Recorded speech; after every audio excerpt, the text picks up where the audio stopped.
Alright guys, so we're on a 2019 X3 and we have a wiper blade that is bad. Very easy to change. Just going to lift that up, take a little screwdriver such as this. I'm going to stick it right here. I'm going to pop it right out of there.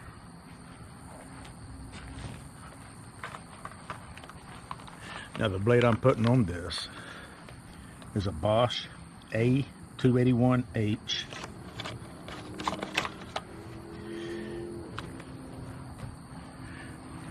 And it comes with this little adapter, which you don't use on this car. So I'm going to just pull it off. Then I'm going to just snap this right on here.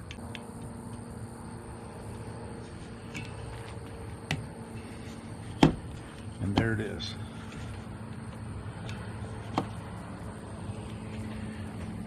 Literally 2 or 3 minutes, you can have this done. You guys take care.